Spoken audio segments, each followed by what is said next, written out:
Welcome to the War Party Podcast with me, your host, Chris Warren, for episode number 9. Guys, so happy to be back. Thank you for joining us. Lots of news to cover this week. But before we get into that, I want to address that a fan reached out and commented to me that pretty much the last 3 or 4 episodes, every time I've said, hey guys, sorry, I haven't got a lot of sleep. It's going to be a chaotic episode. And let me just address, that's always how I'm functioning. I never get more than 5 hours of sleep. I will probably die young because I have deep-rooted insomnia. And so every episode will be hectic. I'm a recovered alcoholic. I don't know what manageability is or normalcy is. I'm doing the best I can. So again, as is now the staple, yes, I did not get much sleep last night. Yes, this will be a chaotic episode, but we're going to go somewhere with it. It's going to be good. And before we get into all the news, I wanted to address something very near and dear to my heart because Uma Musume Pretty Derby Global Edition just hit a 1-year anniversary. It's been out on Steam for the American market for over a year now. And congratulations to everyone over at Sai Games and everyone on that team because it is a great game. I've really enjoyed it, and the game's what got me into the anime. So about a year ago, my buddy was playing Uma Musume Pretty Derby, and I was like, what the hell is that, dude? And he's like, I'll stream it for you, dude. It's awesome. And I was thinking, this has got to be the most incel, weirdo, neckbeard game. I got to, make fun of him for this. And then I watched him play it for the next 3 hours and was getting, critically invested in him winning races. And so then I had to install it, and I started playing it thinking I'm going to play this for an hour or two, realize it's lame, and not play it again. And here we are, and I've been playing it for a year. It's my unwind game. When I don't want to think, I put on Uma Musume Pretty Derby, and I run a career. And you just don't think. You just press a couple buttons. It's very wholesome. It's very sweet. There's a lot of kindness woven into the universe of Uma Musume Pretty Derby. And as someone who covers all the horrible news and war and things I cover, which we're about to get into, it is important for me to have an escape from that to just something sweet and pure and innocent and nice. I need that in my life so that I don't go fully insane. So that I can at least get the 5 hours of sleep instead of no sleep, because otherwise I'll lose my mind. And that whole franchise has helped me out a lot. I remember a couple months back, I got some very bad news. It's not important. It was a personal thing. Some very bad news. I was devastated. I was very upset. I was very distraught. I could not sleep, which is, to be fair, normal for me. And it was about 2 in the morning, and I couldn't sleep. And I just said, fuck it, I'm going to get up and I'm just going to watch something, right? Because there's no point. I've been laying in bed for 4 hours. There's no point.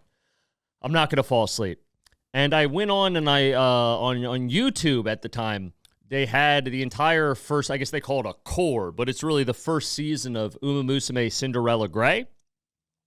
And I watched every episode. I think there was 10 episodes, and I watched them all in a row until the sun came up. And that really put me in a good headspace. It really helped me out through that difficult time. So I'm very attached to the Uma Musume franchise. And so I just wanted to give him a little shout out at the top of the episode for congrats on 1 year global. I know the Japanese version's been going for a lot longer. The anime has been out for a while, and I guess there's mangas. I don't really read those, so I don't know anything about that.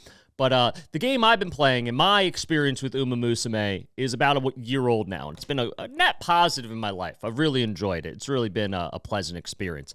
Now, with that being said, now that we have all the nice positive stuff, right? See, I started you with something positive. We didn't go full doom and gloom. A lot of people have been accusing me of being a little too doom and gloom. But hey, I don't make the news. I report it.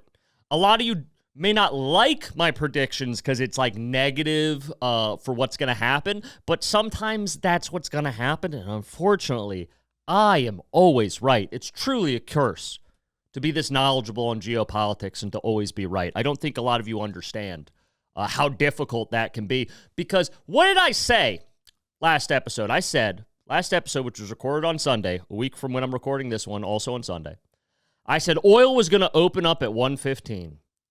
And lo and behold, Monday morning, what did oil open up at? 115. I was on the money, 100% accuracy. I was correct. I fucking nailed it. So I'd like a little credit on that for everyone that was doubting me, calling me a fearmonger. I'd like a little credit that I exactly called it. And then a lot of people are like, oh, but Chris, you said it was going to crash and the market didn't crash. Listen, I said that this is the beginning of the market crash. I was very clear on that. I said I don't think the whole stock market's going to collapse, but I think it'll be the start of the process, and it has been.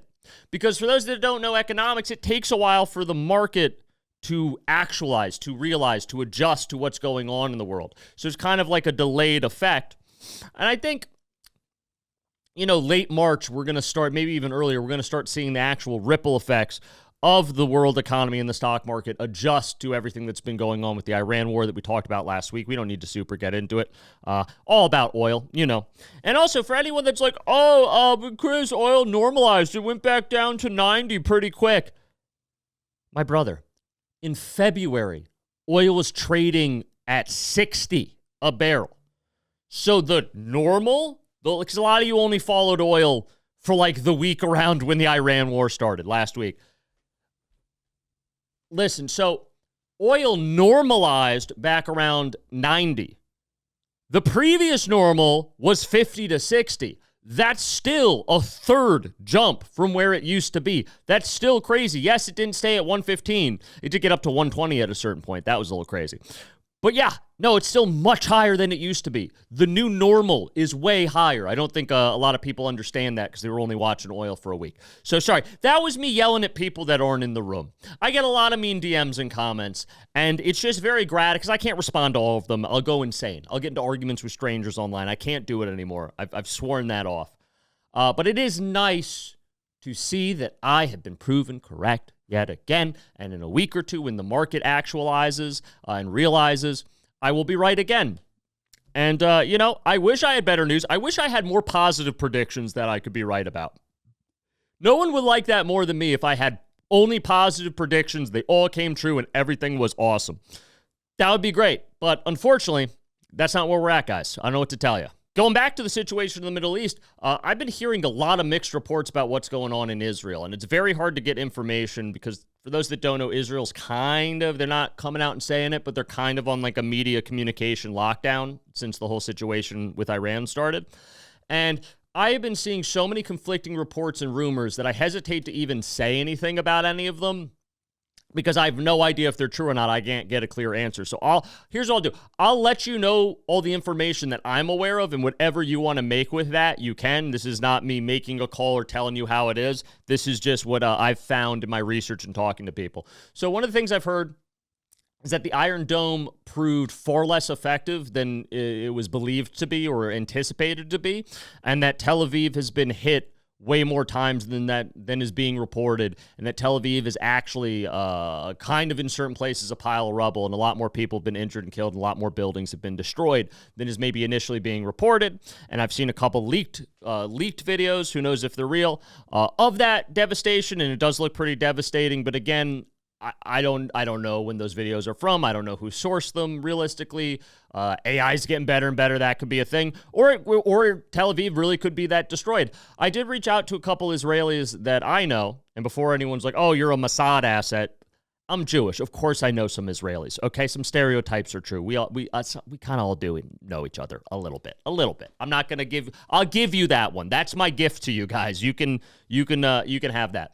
But yeah, no, I know a couple Israelis that live over there, and I reached out to them. I'm like, hey man, you okay? And they were like, yeah, everything's fine. No missiles hit. I'm good. My neighborhood's fine. I don't know anyone's been injured. And I don't see a reason why these individuals would lie to me. At the same time, I don't know if Israel truly is doing like kind of a media blackout, control the narrative, restriction of speech, they might be being monitored, and they might have to be careful about what they say. And in that case, I don't blame them. Like, I get that. So I don't know. I don't know what to tell you. These aren't like close personal friends. They're just a couple people I know over there. And they've told me everything's fine. Again, I don't know. Maybe everything is fine. The destruction's been a rumor. Maybe they're being monitored and they can't talk about how bad the destruction is. Maybe they're just in an area that really the destruction didn't hit, and the destruction's on the other side of town. There's kind of like a travel lockdown, so maybe they're unaware of the destruction. I don't know. There's a lot of different answers with that. But again, I don't really have a point to make with that. That's just something I've been hearing I wanted to inform you about in case you haven't heard that, because it's been not the most mainstream news. There was also a rumor that Netanyahu was dead. And as of right now on Sunday, apparently he is alive. So as of my recording of this, from what I know from the mainstream news, Netanyahu is in fact not dead. He is alive.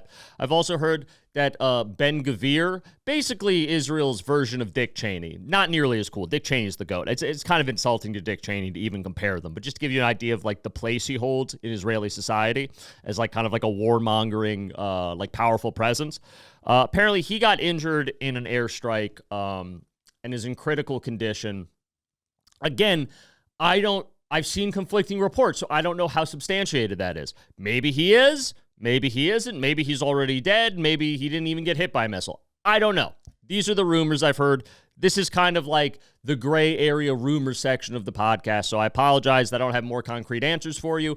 I like to be honest about what I know and what I don't know, and with the information I have, I don't know about these things. I don't know about these things, but this is the information I've seen in my research and from the people I've talked to. And so just so you're aware, those are kind of the rumors and the contradictory reports that are out there. And the truth, who knows? I guess we'll find out in a week or two, or maybe by the time I release this, you'll have all the info on that. So, and we're going to stay on the Middle East for most of this episode. I'm just going to let you know that right now. I mean, there is a whole war we're involved in. So that is kind of going to be a large part of this podcast. I apologize. Iran has started attempting to mine the Strait of Hormuz. And the last time they attempted or threatened to do this, I think it was back in the 80s. Yeah, I think it was in the 80s. We destroyed their entire navy. Just out of like, how fucking dare we annihilated their navy, right? So it's a big deal. It's a big deal. We don't want them mining the Strait of Hormuz. I just give that historic example to show you how seriously America takes not letting them mine the strait. And so they've been attempting to mine the strait. They announced this earlier in the week. They've been doing it throughout the week. They're sending out these like little mine, because a lot of their navy has been destroyed, just to be clear. So they're sending out like these smaller mine boats that can carry like 2 or 3 sea mines and go lay them out. And they're trying to go out at night and like hide and plant the mines there. And again, so much of this war is like, what is propaganda? What's misinformation? It's very hard to know. So I just want to preface that again. So there's been, America, we're saying that we've pretty much destroyed all of their mining vessels and we've stopped them from really dropping any significant mines in the strait. That is very possible.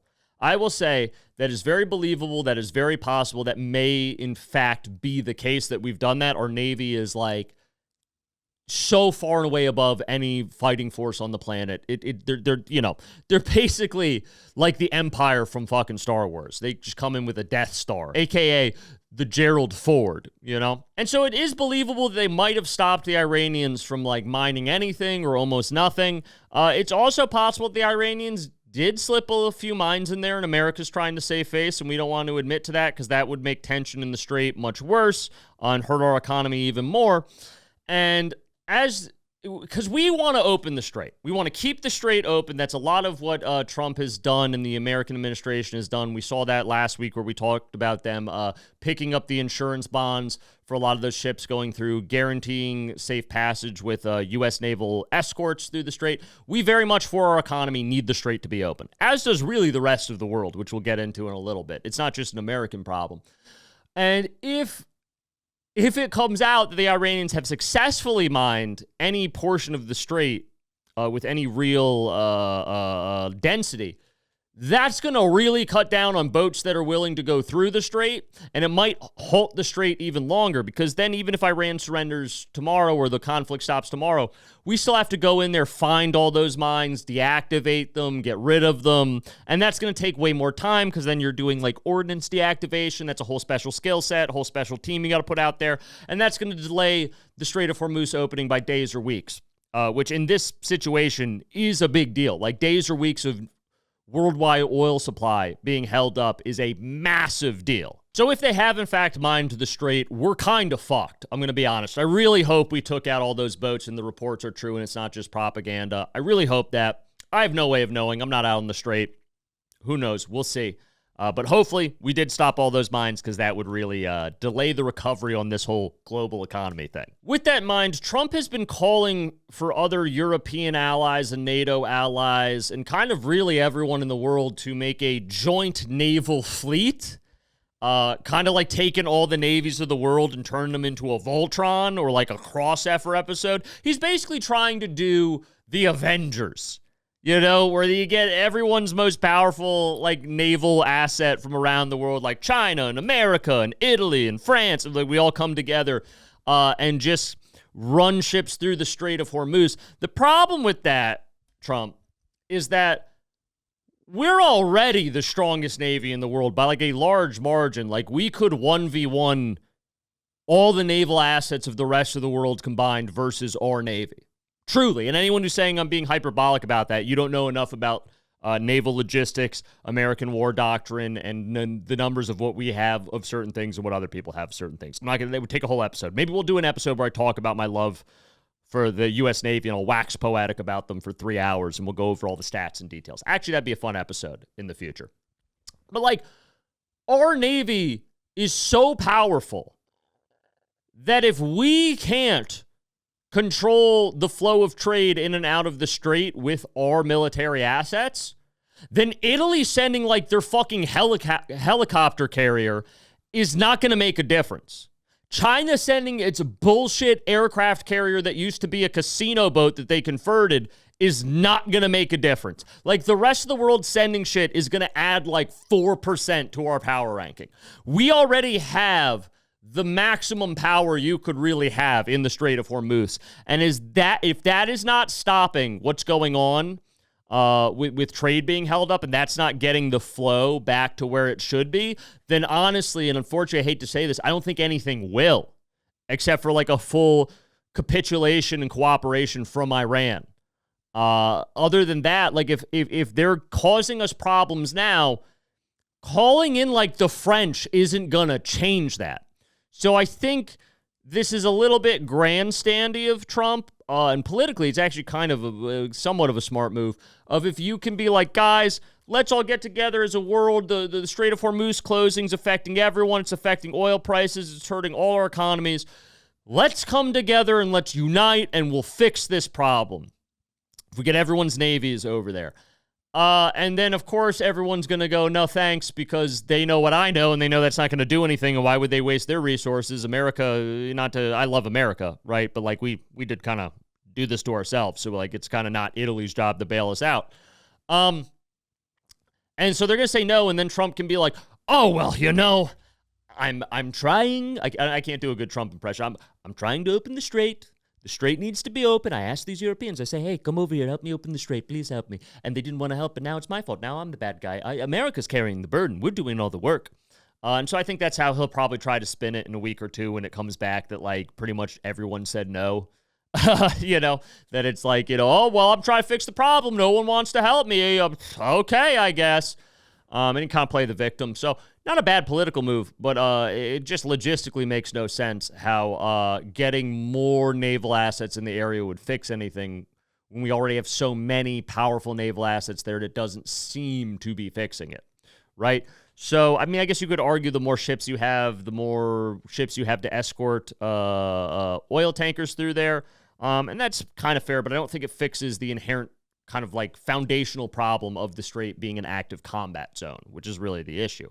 That being said, a couple oil tankers have been hit in the strait. That's new news. I believe it was a Thai-flagged oil tanker that got hit last week, and a couple other tankers got hit. I think a Cyprus-flagged, or maybe it was a Malta-flagged ship got hit, and that's we're starting to see the oil infrastructure get attacked even more with that. These tankers, like I said in a previous episode, it's like there's only so many of them, and every one you destroy takes one out of the global supply chain of moving oil around the world, which we kind of need all of them, and then it takes years to build new ones. So that's not a good sign. We're continuing to see that situation get worse. Not to be a doomer, it just is what it is. Now, several of you have reached out to me freaking out about the fact that the U.S. is moving about 5,000 Marines over to the Middle East. And I get why you're freaked out. Always send me news and things in geopolitics that you have questions about, any interesting stories, any scoops you have. Please do send them to me. I will look into them.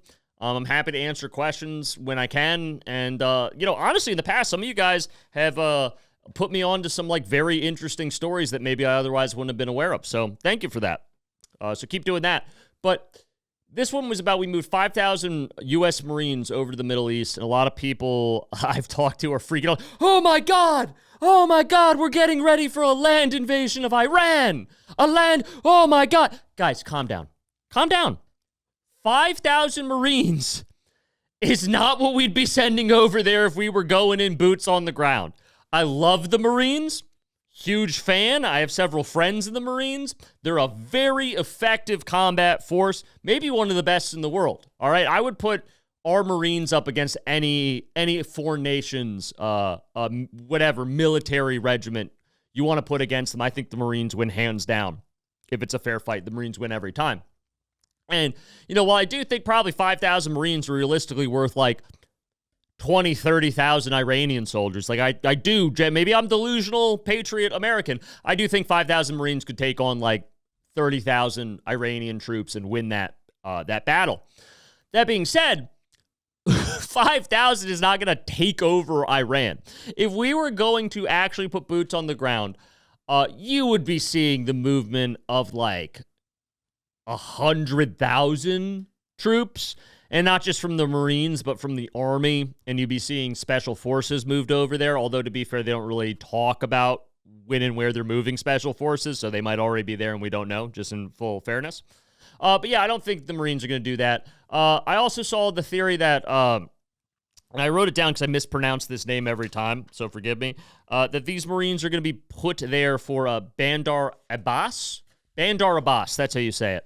Because Bandar Abbas is the main port in Iran that leads into the Strait of Hormuz, right? And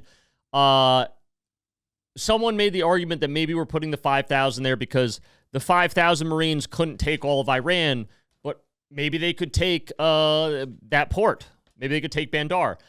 And I don't think they're doing that either because, quite frankly, again, I'm a little bit of a U.S. military fanboy, so I am a little biased here. I do think 5,000 Marines could handedly take that port. No problem. I don't care how many Iranians are there. We're going to roll and fuck them up. I think those 5,000 Marines could take that port all on their own with some air support, obviously. But that's not how America rolls. We roll on having overwhelming superiority. That's how we roll into combat situations. That's how our whole doctrine is. Like, for instance, in Afghanistan and Iraq, like, 5 guys on a hill would start taking pot shots at, like, a U.S. convoy rolling through Humvees in the desert. And, the Hummers would stop. All the soldiers would, take cover. And they would just call in a fucking airstrike, and we'd drop like $800,000 worth of ordnance to kill those 5 guys who were shooting at like 40 of our guys.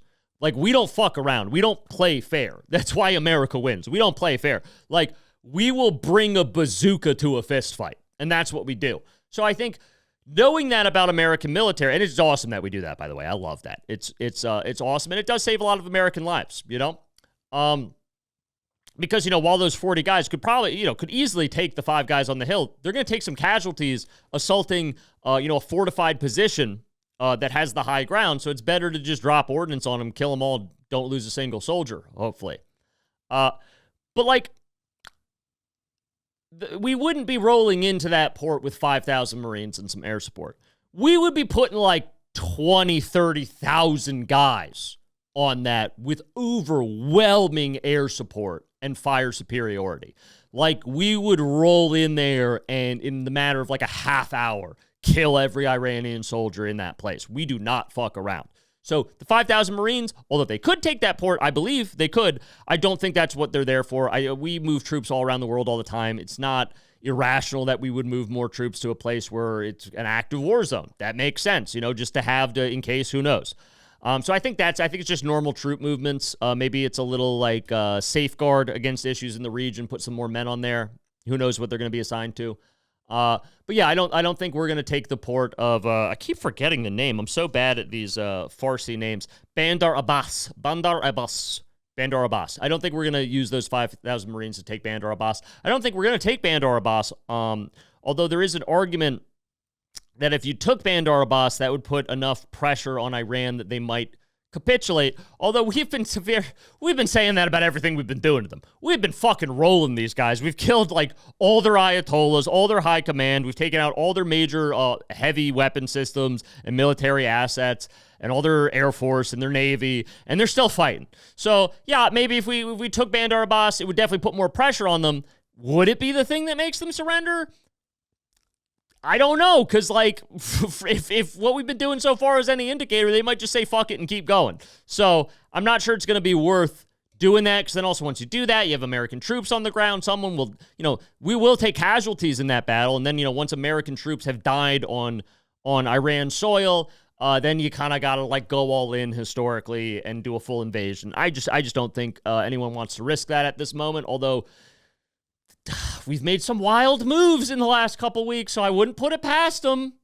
And it would be kind of badass if I woke up tomorrow to, like, 5,000 Marines have taken Bandar Abbas and defeated, an entire army of Iran and captured their top general. That would be fucking sick. Go Marines, ooh rah. But I don't think that's going to happen, realistically. That's just my take. Also, another rumor, going back, a lot of this is rumor because news is coming out so quickly that it's really, because I've been seeing this since the Iran war started.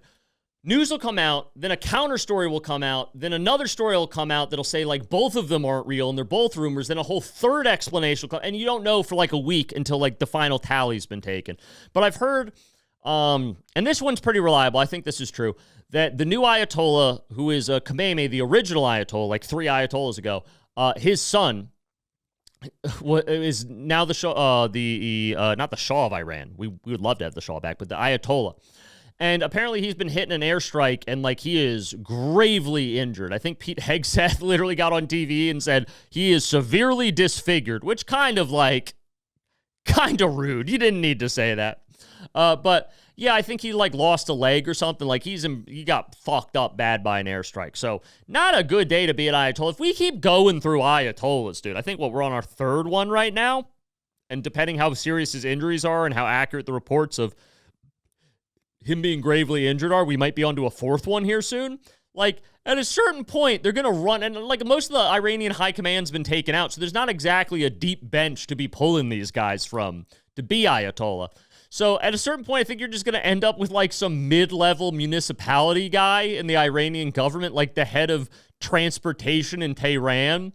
They're just going to be like, hey, man, you're now the Ayatollah. And he's like, well, I just manage bus lines and, like, the bus driver pension fund. And they're like, yeah, now you're in charge of the war effort. Good luck. And he's like, I don't know if I want to be Ayatollah. I'm like 5 years from retirement getting my pension. So I do think we'll be at a certain point with Iran's leadership there, where as you keep blowing through the qualified, experienced people in Iran, which a lot of them have been killed by these airstrikes. To be fair, we were very targeted with our airstrikes. We were very good about getting the top guys, which I think I discussed last week. We basically hacked all the security cameras in the country and were able to track their movements and, like, run it through AI and figure out where they'd be very effectively, which is also kind of terrifying that we can do that now. That's a little Skynet-y. I don't know if I love that. Because, like, if they're using that over there, that means they can definitely do that over here, right? And America has tons of security cameras everywhere, even private security cameras, and you think they can't hack into those and run it through the same AI and see where everyone, predict where everyone's going to be based off of that and facial recognition? It's just, it's terrifying where the world's going. But I do think as you blow through the qualified people in Iran who know what they're doing, it goes one of 2 ways. Either you get down to that, like, mid-level municipality guy, like, the city planner, and he is in so over his head that he capitulates and surrenders pretty quick because he's like, dude, I don't know what I'm doing. I'm in way over my head. We surrender, right? That's one potential.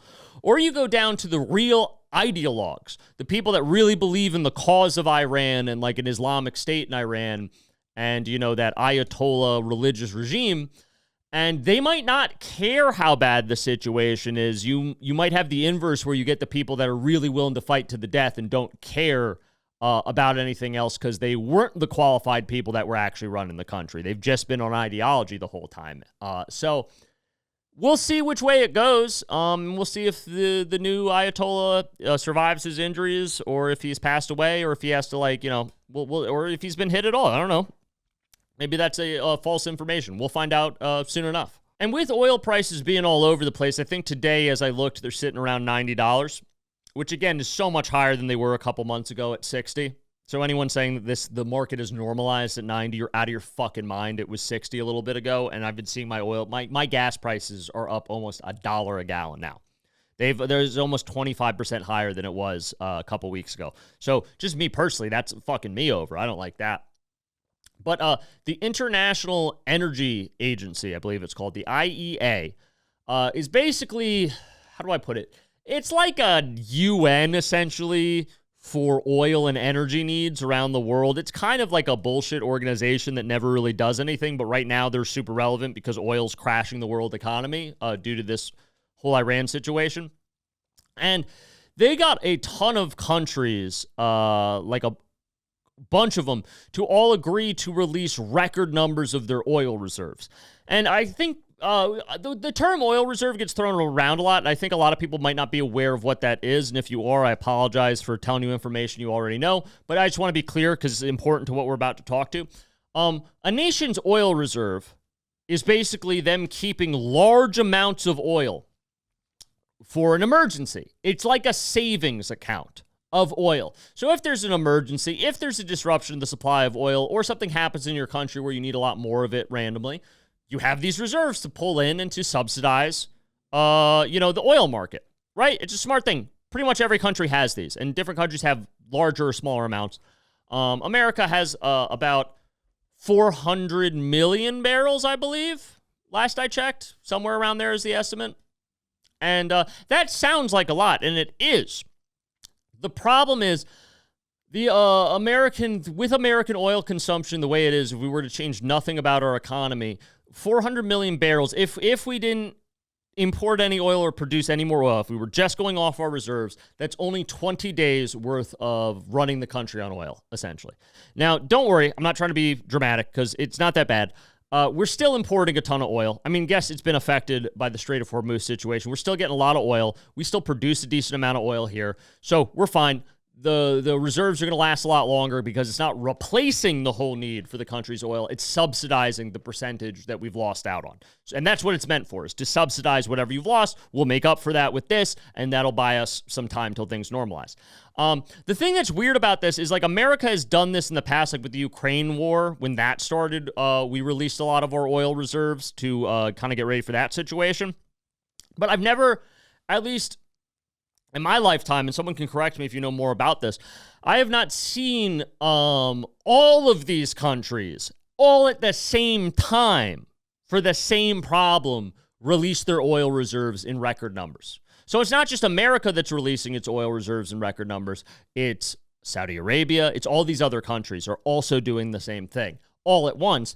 And so that has the potential, depending how long the oil shortage goes on and how much more, as we talked about last week, oil infrastructure gets damaged, which reduces the global capacity to produce oil at the rate we're accustomed to. If these oil reserves run out and then the capacity to produce oil has been so damaged by this conflict, even when it's over, that we can't get back up to our previous levels. Even if we're knocked down to like 90% capacity, if the oil reserves are gone, that means the entire world has to run off 10% less oil. And that will have a massive effect on the economy and your day-to-day life. So it is something to be concerned about. Hopefully they'll only do it for like a week or two, and then things will normalize and we'll be fine. That's not long enough for anyone to run out of the reserve, so don't panic. But it is something interesting that's maybe an indicator that things are a little worse than maybe the general media would like you to believe, because that's not a normal thing that the IEA does. And it's not super being reported on. I had to dig for a couple articles about this. It was not front page news, and it really should be, because that's a huge indicator of how the global economy is going, that all these countries agreed to do this at the same time to basically desperately try to stave the stock market and the economy and oil price. And we'll see if it works. They just agreed to it. So the ramifications aren't really there yet. We don't really know how it's going to work out, but we'll monitor that. I'll probably give you an update next week, seeing how it plays out over this next week. Still on Iran and oil. I know that's been so much what this podcast is, but it's like, hey, we talk about geopolitics and war and the economy, and all of that is centered in the Middle East right now, and it is what it is. Seems like our whole life we've just been stuck in the sandbox, you know? And I know that's kind of a done-to-death thing, calling it the sandbox. You know, a lot of people said that over the years. I certainly didn't come up with it, you know, but it is quaint. I do like it. I do like referring to it as the sandbox, so I'll keep calling it that. But we're still stuck in the sandbox, and I've written this down again because I'm terrible with Farsi names, so apologize. I look like an idiot if you're watching this on video reading. But Karg Island, which is an Iranian island, where it's kind of the staging ground for them where they export all their oil. It's where they load up their ships and export the oil around the world. And America has bombed that heavily in the last couple days. And we were careful to not destroy any of the major oil assets on there. Basically, you know, kind of almost as like to just disrupt their ability to operate on that island without, you know, kind of like completely destroying it to deny the enemy, because that would be a real problem for future oil. So we don't want to do that. We probably want to take it in the future. That's probably what we're trying to do. But we did bomb it. Now, Iran said, and by the way, that's where Iran exports 85 to 90% of its oil, depending on which numbers you believe, but it is minimum 85%, 85%. It's probably closer to 90. That's where they export 90% of their global oil exports. So any oil that leaves Iran will stop at Karg Island and then go from there. So it being attacked and basically shut down.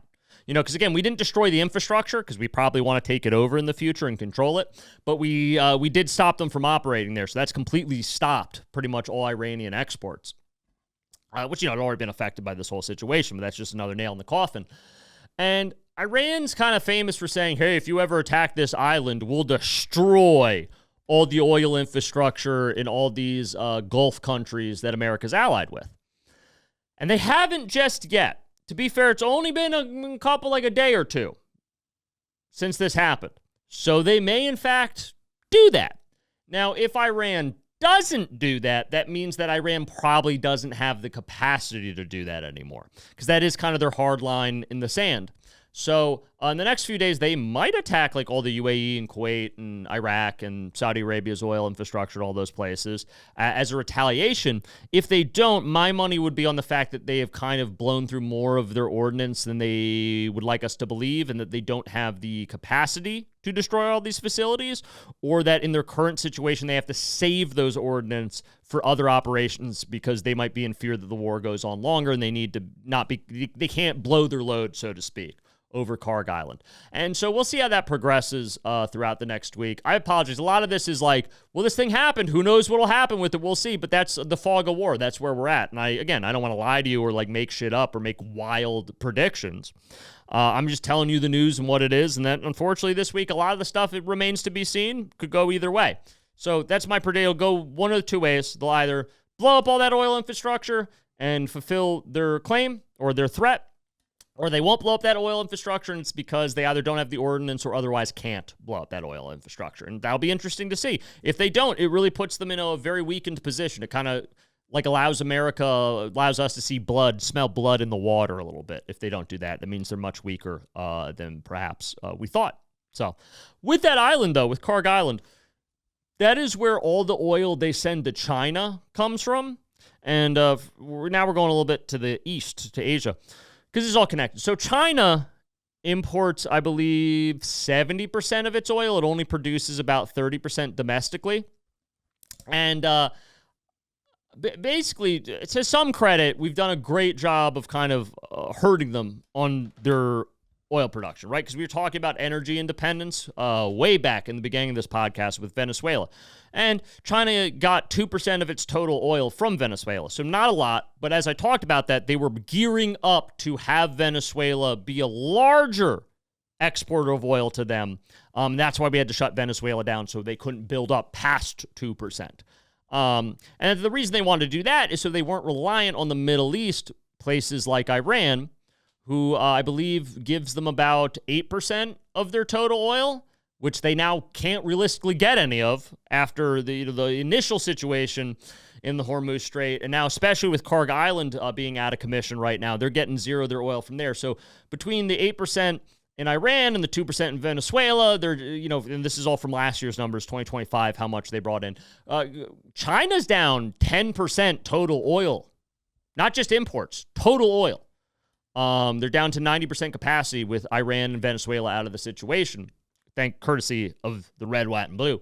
And, 10% might not sound like a lot, but that's bad, dude. And China's hurting. China's really hurting. Their gas and oil prices are going through the roof. Apparently there's lines at the gas station, and they're starting to do gas rationing, and they're starting to, because China has a very controlled economy. Like, it is somewhat capitalist, but the government does have the abilities and mechanisms to come in and control things very heavy-handedly. China's tried to desperately put, like, a cap on gas prices to prevent, like, a runaway market of inflated oil prices because they want to keep their economy relatively stable. It's proving very challenging. China's facing a lot of economic woes right now over this. And, for as bad as America is hurting on oil, which we are, our economy's been hit by this oil shortage situation. China's getting hit worse because they're so much more dependent on these other places they now don't have access to. So, and people will argue like, see, we're showing China, dude. This was a 5D chess move by Mr. Trump. So he took out the Venezuela oil, then he took out the Iran oil, and now China doesn't have any more oil. And it's like, first of all, China still has 90% of its oil, which again, that's going to hurt their economy. But they still, like, you can function on 90%, albeit not ideally. And it is hurting their economy. It's also fucking hurting our economy.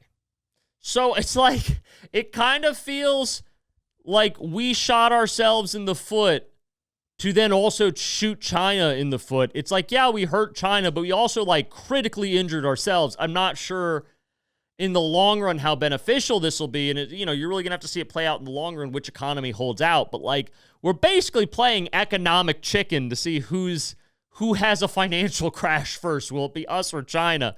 And it's like, hey, if it's China, great. If it's us or even both of us, which is probably the most realistic scenario, it's going to be both of us, especially because our economies are super intertwined. I don't know why people pretend like we're not like we're not super entwined with each other's economy in a beneficial way. Yeah, I think it's probably going to be both, unfortunately. And then when both of those economies crash, it'll be the rest of the world because we're the two largest economies. So I'm not sure that this was a 5D chess move by Mr. Trump, as some people are trying to inform me. But I guess the benefit, the silver lining of the situation is, although we've gone on this ill-fated expedition into Iran, which I've discussed in the past, all the reasons why I'm against it, mainly hemming in China, in a roundabout way, we have kind of hurt China. So, hey, as a Chinese war hawk, I am happy about this. This is the best news I've gotten out of this situation so far. So, at least there's some good news. Speaking of Chinese oil imports, they get about 20% of their oil from Russia. And since we've been in a proxy war with Russia, because that's what it is, Ukraine's our proxy, us and the Western powers are backing them to kind of like take the last little bit of life out of Russia for how dare it having been the USSR in the 80s. We'll show them. But also they are a bad actor against America all over the world, and we're like the third, on paper at least, they've proven not to really be, but they were for a while considered like the third superpower. So them being completely kneecapped by this is a benefit, and like really no Americans had to die, and we just gave Ukraine a couple $2 billion and they took care of it for us. So I actually do think that was strategically sound. But they give 20% of China's oil imports. And, with the Ukraine conflict, like some of Russia's oil infrastructure has been hit. Their economy in general has been hit, which slows down their oil production, things like that, their oil exports. So we've really attacked like the three biggest locusts of Chinese access to oil, which is Russia being their biggest importer, Iran being like their second biggest importer, and then Venezuela, which was not that big. It was only, like I said, like 2%. But that was kind of their escape plan to get into Venezuela and then start bringing that crude oil in so they would have like a third big pipeline of oil, metaphorically speaking, that would make them less reliant on these two other sources, and we kind of put a stop to that. So if you look at it like as a big risk board, like on the map, America's been pretty good about hemming in China's access to energy independence and to oil to not just fund its war effort, but its economy. And that has been hurting China and caused a huge headache for them. So there are some benefits to a lot of this stuff. I just, again, and I'm a broken record with this, I don't know if invading Iran was the right move. I do feel like we're wasting a lot of ordnance that really should have gone towards keeping China at bay. And yes, Iran was a bad actor. Eventually, we needed to get rid of them. Ideally, it would be better for them to not be under the current regime. That being said, I don't, again, as I've said this, I'm a broken record. I've said this a million times. I don't think it's going to be worth the cost. And I don't think they were the top of the priorities list. And I think we should have saved a lot of this ordnance and these resources to hem in China. And that would have been a better use of our time, quite frankly, and a better use of our resources. And again, hopefully, we haven't wasted too much stuff on Iran, and we still have some left over for China, which brings me to this next point, which is there has been reports, very troubling reports, that the U.S. has started breaking down and moving over THAAD systems and Patriot systems, as well as a couple other weapon systems and high-tech ordnance. They've been taking them out of South Korea. They've been taking them out of South Korea and moving them to the Middle East to deal with the Iran situation. This tells us several things. First of all, what they have on hand to fight in Iran was not enough, because why else would you have to pull in ordnance from other places? AKA, you're out and you need to go somewhere else to get a resupply, right? So we've blown through our ordnance much quicker than expected. We don't have enough on hand. The second thing is you would hope they would pull from reserves, as we discussed in a previous episode, to then fight Iran with that stuff. But the fact that they're pulling it from Korea, a pretty important outpost of American military might, mind you. I know this isn't some podunk country. Like, we need South Korea strong.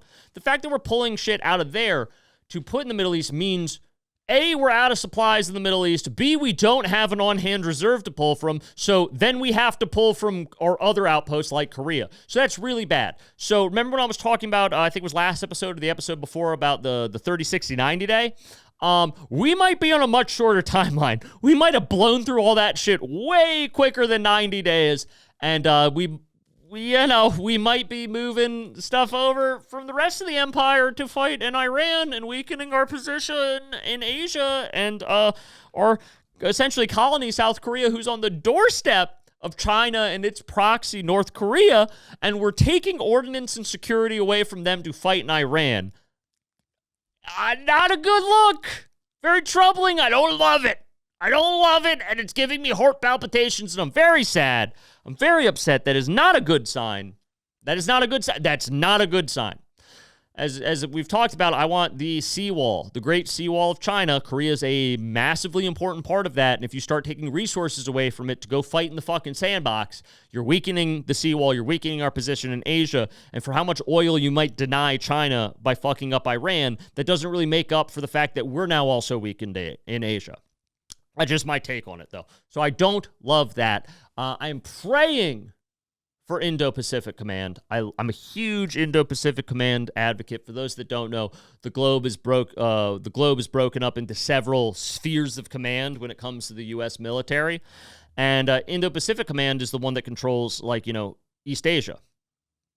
And, basically the guys who are going to be there to fight China. Realistically, that's why they're there. They're there to oppose China. That's their whole job.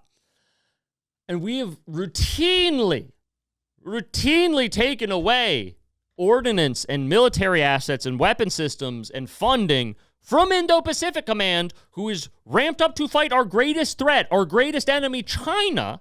And we've taken their resources and given them to CENTCOM, clearly the favorite child of the Pentagon, the spoiled Nepo baby that is Central Command, which, wouldn't you guess it, Central Command is in the center of the world. They are in charge of the Middle East. And so they have been bloated with funding and resources and attention ever since the global war on terror. Even before that with the first Operation Desert Storm.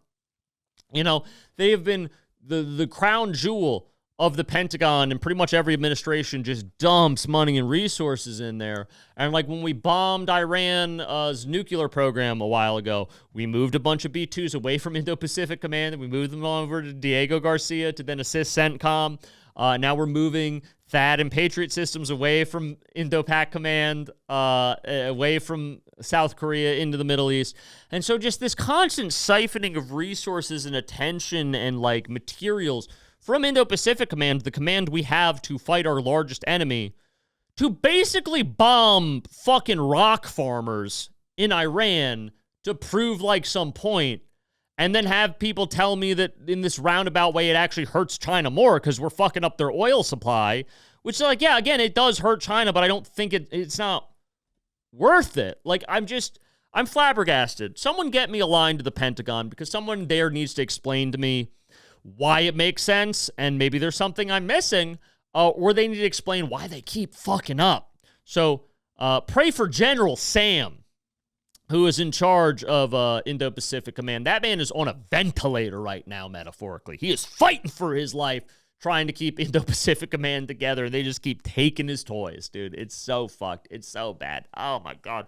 Please tell me this was just like a bad clerical error, bad decision, just like a stupid thing that some prospectively speaking, low-level guy made, just like a bad call to move these THAADs and Patriots and other systems out of South Korea. And they actually didn't need to, and that was just very dumb of him. And please don't tell me they need to do that because we're out of reserves. Because if we're out of reserves, it's very bad. It's very bad. It's very, very bad. So, yeah, I'm kind of having a panic attack about that. I'm kind of freaking out. That's kind of why I couldn't sleep last night. That's why I had to play Uma Musume Pretty Derby 1-year anniversary, and I had to spend carrots to get a pull. And by the way, on my first pull last night, I got Kiddushin Black, who is the main character of Season 3. She's awesome. And then I got Mambo, Madeline Funkenhauser, but she's really known as Mambo to the fans. I got both of them on the same pull in Uma Musume, and I am so thrilled. I am reunited with my daughter, Mambo, and we're having such a fun time. She's doing so good in the races. She's got such a good attitude, such a kind heart. And so that's keeping me from having a heart attack with Indo-Pacific Command being broken down, chop shop style, for parts. The EU, and especially Ukraine, is recently very upset that we've lifted a couple sanctions on Russia recently. They're very mad about that. So there's kind of a kerfuffle over in Europe. It's just, once again, driving a wedge between us and our colonies in Europe, because the whole EU is basically, historically was our colony. At this point, they probably aren't anymore, unfortunately, because of all the bad blood and kind of tariffs and all those things that have pushed us apart from each other. But, yeah, so that's driving a wedge in between us and Europe again, especially Ukraine. And so we called in Ukraine to be like, we were like, hey, you guys have had the last couple years of fighting the modern version of warfare. Because, you know, every war, this saying goes, you fight every war with the like it was the last war, and then you have to adjust, right? So that's why World War I was so deadly, because they were fighting like it was, you know, the Franco-Prussian War, and then it was like different technology, and that's why everyone got Modema machine guns, right? So you fight every war as if it was the last war, and then you have to learn and adapt. And Ukraine's been fighting for the last several years the modern war.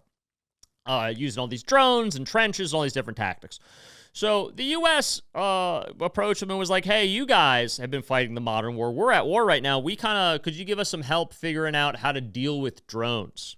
Because you guys have a ton of experience with drones. You guys have been fighting an arms race with the Russians, back and forth, and making drones and anti-drone technology back and forth and figuring that all out. So you have a lot of combat experience with that. You know, we've been funding your war effort for years now, giving you billions of dollars and weapon systems. Could you maybe help train some of our guys on how to do counter-drone stuff? And Zelensky, in his infinite wisdom, basically said, okay, but you have to give Ukraine a bunch more money and supplies because, like, you've basically abandoned us even though you continue to give us billions of dollars. I want another $1 trillion. Like, Zelensky, go fuck yourself. What are you out of your mind? He annoys me so much. He's just so entitled and arrogant, and it's just like acting like he's doing America a favor. It's like, listen, shithead, your country only exists because We allow it to exist. We've given you all this money and munitions and weapons and training so that your country can exist. Oh, well, you only did that because you wanted us to hurt Russia. No shit, Sherlock. That's 100% why we did it. Did you say no to any of the weapons? No, because you wanted to fight the war, and here you go. You get to fight the war. Why are you mad at me? Why is that my fault? Why is that my fault? And listen, got a little heated. You know, I've talked about this on the podcast. I have a long-standing beef with the Ukrainians over some personal issues of some of the mean, nasty, awful things they said to me in comments and DMs over a video years ago. I don't want to read. You've heard the story if you've been listening to this podcast. But I get it, right? Zelensky's the leader of his country. He wants what's best for his country. He's going to advocate for his country, and he's trying to win a war that is not in a good situation. So I totally get it. He's doing what you should do as a leader, and he now has this leverage point that we need his expertise, and he can try to get some much-needed funding and munitions and supplies in money into Ukraine. That being said, Zelensky, you got caught on a big scandal of corruption, and not even necessarily you personally, because I do think a lot of people went a little hard on you for that. But your government got caught being corrupt and had a huge energy scandal where people were siphoning off funds. And it's very clear that the rot of corruption in the Ukrainian government goes deep. I mean, it was one of the most corrupt, backwards places in Europe before the war. And then all of a sudden they get attacked and they're a bastion of liberal Western values and they're our greatest ally or whatever. It makes no sense to me. But the concept that we're going to give you even more money for this war is it's probably not going to happen. And again, I don't even blame them. It's that's politically the smart maneuver to try to leverage what little power you have in that situation to get what you need to keep your country afloat during this war. So, on some level, I respect it. I get it. I'm not blind to that. I understand why he's doing what he's doing. But, at the same time, we've given you almost infinite funding and training and supplies. You could pay back a little bit by just fucking giving us some tips. Send over 100 drone dudes and just teach our guys our shit. Honestly, that's another way you could play it. If you send your drone guys that are going to train the U.S. on how to prevent losses by combating drones, which is the reason we're contacting you, and it goes well, and we get a decent outcome in Iran, which, unlikely in the grand scheme of things, as we've discussed, but at least a decent outcome in that the current administration can spin it to say they won Iran and it was all worth it, right? You're much more likely to get your funding because then you can play the hero. Oh, well, when America needed us, Ukraine, despite us dealing with our own shit, our fight for survival against Russia, we helped our ally and we sent guys and we trained them and we saved X amount of American lives, hypothetically, by preventing drone strikes and teach you guys how to do it and all that stuff. And so now, we've shown we're good allies and maybe you owe us a little help here. And I think that would honestly, but potentially be a better move. But Zelensky will probably get some of the money he wants, some of the things he wants, more supplies and things like that. But no, I mean, the supplies probably not actually. America's blown through it. As we just discussed in this episode, we're blowing through our supplies to fight Iran. So you might not get the supplies. You might get a little bit of money. But honestly, even just from an optics perspective, it probably makes... Sorry, I've been drinking seltzer all day. It probably makes sense for Zelensky to just give us what we want in terms of anti-drone support and be a chill dude about it, and that might help rehab his image a little bit, and it might help him actually in the long run get what he wants. But trying to have a standoff with America, especially when we're at war and we've been funding your war, knowing Trump and the way he operates, he's probably not gonna capitulate to what you're trying to get him to do. He's probably gonna get pissed off and punish you for it, Zelensky. He's probably gonna punish you for it and out of spite say no funding for you or give you what you want to get what we need, which is drone support, and then pull everything out of spite. So it might be short-sighted on your part, Zelensky. And I'm already ready for the dozens and dozens of Ukrainians all messaging me all angry, and it's guys, we don't have a beef. Why are you like this to me? I was pro giving you guys weapons and money. I mean, granted, again, it was because I wanted to hurt Russia, but it was a mutually beneficial situation. But I'm not inherently tied to the success of your country. It has nothing to do with me. So why would I care? You don't really care what happens to America outside of we're the only reason you exist. Outside of that, you don't have an inherent loyalty to America. Why should I have some weird inherent loyalty to Ukraine? It's the exact same thing as Israel. There's a segment of American populace that's like, if you even question our relationship with Israel, you're like a bad person. You're unpatriotic, right? I've been clear on my stance on that. We've talked about it extensively. I'm not a fan. But then there's like another section of like, I guess liberals, for lack of a better word. I don't know what else you'd call them, because I don't think Democrat's the right term, but there's a segment of the left, I guess is a better way of putting it, that like if you question support for Ukraine, you're somehow like a Putin apologist or something. And listen, I was pro funding Ukraine to fuck up Putin. That was the whole reason, was to fuck up Putin. So I'm clearly not a Putin apologist. Although he's kind of cool. I will credit where credit's due. The guy's pretty cool. He's been a dictator for a while. I have, a big soft spot. I'm a big softy when it comes to dictators. All right. What are you going to do? But like, I was in support of it, and it's just now it's not really benefiting America, and we have bigger issues. We have bigger fish to fry. So we got to like reassess and revert and change around some of where we're putting resources. And like, unfortunately, for Ukraine, like they're going to be a victim of that because they're not the primary theater of war anymore. When they were sitting pretty, and now they're not. And I'm sorry, things change. And, at this point, it's like, I hope you keep fighting and you win because I want to continue to weaken Russia. Because that in a roundabout way, like kind of how we talked about China, like it does weaken China because Russia's its ally, not just economically, but militarily. And so like we weaken them, we further weaken China. So I am rooting for you guys, but it's not like the primary focus of where American military might should be. And it just is what it is. I don't know what to tell you guys. Guys, in other news, a little bit of a softer story. Let's get into some stock stuff because Korean Aerospace Industries has just released its new plane, the KF-21. It's going to come into active service next week, I believe, in mid-March. It's going to come into active service for the Korean Air Force and the Korean military. And it's a really cool plane. I like it. People are calling it the mini F-22, and I think that's a little misleading. It does very much look like an F-22. It does look like a mini F-22. It's like a cute kawaii F-22, which I do think is cool. At the same time, though, it's not functionally an F-22, really. It's, I'm not a plane nerd, so I know all you War Thunder or whatever that game is where you play with planes.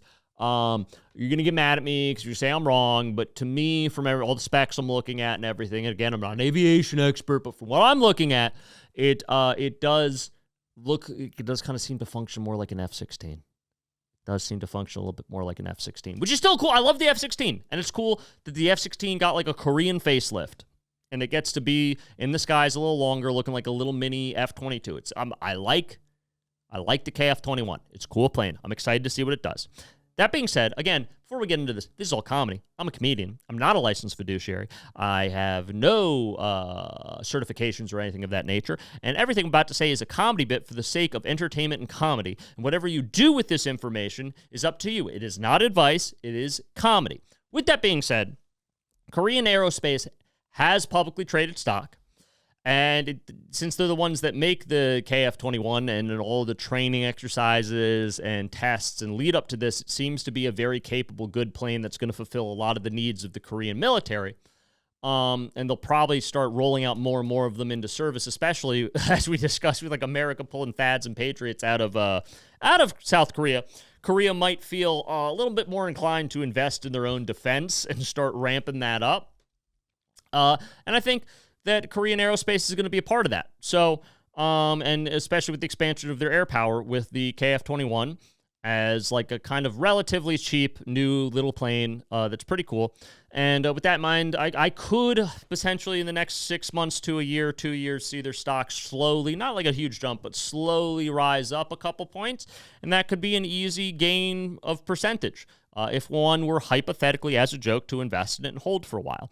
So that's kind of what I see for stocks right now. The rest of the stock market is completely, it's on the edge, guys. I know people keep accusing me of being a doomer, but with oil all over the place and international trade all over the place, the whole Iran situation, I don't feel comfortable really putting money into anything right now. I'm just kind of waiting. I'm holding my breath, and everything's leveraged out of control. And like it would take a whole podcast to explain, but like it's everything in the market is very leveraged right now. And in the next 2 to 3 weeks, you're going to start seeing a lot of that get realized in the market. And I think you're going to have some pretty negative impacts. I think you're going to see the market start to dip, maybe not by next episode, although it's possible. But I think in an episode or two here, we're going to be talking about that, and it's not going to be good. So I am very worried about that because, again, it is always like the American working class and poor that really get hurt when the market, and also just poor and working class people all over the world get hurt by the market. As we've discussed, the rich and wealthy are pretty insulated from it, and they see these things coming a mile away and prepare accordingly, and also have the ability to weather the storm and hold their stock. So I'm just very worried about the market. It's been giving me acid reflux. It's been making me in pain. And so, no real good news on the market front. But guys, I'm trying to get better about announcing my dates. I'm a really bad business person. I love the creative aspect of comedy and podcasts and social media. I love all that stuff. I'm not very good at the business part. I desperately need a manager. If anyone knows a legitimate comedy or entertainment manager that would like to take me on, I could. That would help me out a lot because that's the part of my brain I'm not good with. But that being said, people have asked for me to be better about talking about my comedy dates, so I'm going to talk. I'm going to shamelessly self-promote here for a second because that's what a lot of you have been asking for. So I got my calendar pulled up here. And this week, right, because this comes out Monday, March 16th, and this week on March 20th, I'm going to be featuring for my good friend, Matt Lopes, very funny comic. A lot of you probably know him. He's hilarious, awesome guy, good friend of mine. We're going to be doing a show together. I'm going to be featuring for him up in, I believe it's Westfield, Massachusetts at Hutchie's The Nook.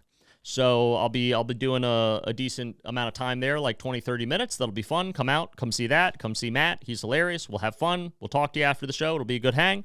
On the 21st, I'm going to be going to New Jersey for a tidal wave comedy. I'm going to be doing a show out there with a couple comics. That'll be a lot of fun. Haven't been to Jersey in a hot minute. That's where I really got a lot of my first early shows years ago when I first started comedy. So it's one of my favorite states to perform in. I love the audiences out there. I love going to New Jersey. So I'll be out there. That'll be fun. I'm down to hang after the show, as always. And that's going to be it for this week. I got more shows coming up the rest of the March and the rest of the April, and I'll announce those the week of as time goes on because I want to just overload you sitting here reading out like 10, 12 dates. That feels very egotistical. I don't want to do that. But those are my two upcoming dates this week. If you want to see me do comedy, that's where you can see me this weekend. So I hope to see you out there. Come out and have fun. You know, some of you have come out to shows in the past that, from social media and the pod, and it's been really cool to meet you guys. You guys are all awesome, great audiences, and we've been having a lot of fun. So let's just keep that good vibes going. With that being said, guys, this has been another episode of the War Party Podcast with me, your host, Chris Warren. You can follow me at Chris Warren Comedy on Instagram. Feel free to DM me. I'm trying to be good. I've missed a couple DMs. I apologize because sometimes there's certain days where I just get so many.